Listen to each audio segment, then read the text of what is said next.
మహబూబ్ నగర్ లో బీజేపీ విజయ సంకల్ప సమ్మేళనం జరిగింది। ఈ కార్యక్రమంలో బీజేపీ జాతీయ అధ్యక్షుడు నితిన్ నబీన్, కేంద్ర మంత్రి కిషన్ రెడ్డి, తెలంగాణ రాష్ట్ర అధ్యక్షుడు రామచంద్రరావు పాల్గొన్నారు। ముస్లిం ఓటు బ్యాంక్ కోసం రేవంత్ సర్కార్ పనిచేస్తోందని, వక్ఫ్ బోర్డును బలోపేతం చేసేందుకు యత్నిస్తోందని రేవంత్ సర్కార్పై ఫైర్ అయ్యారు నితిన్ నబీన్।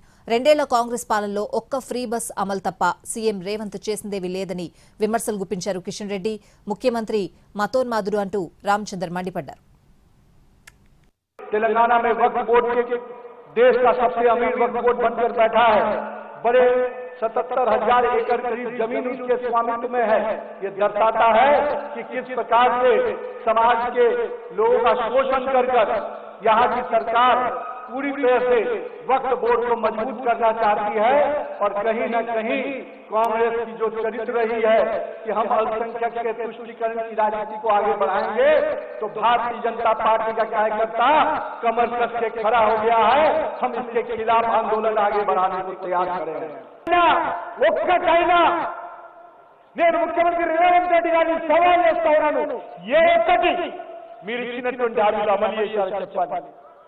ఉదయం చేస్తే ఒకటి చెప్తాడు ఫ్రీ బస్, మీరు మహబూబ్నగర్కి వెళ్ళి మరి వనపర్తికి వెళ్ళండి, వనపర్తి నుంచి మహబూబ్నగర్ రాండి, మధ్యలో భోజనం లేకున్నా తిండి లేకున్నా పర్వాలేదు।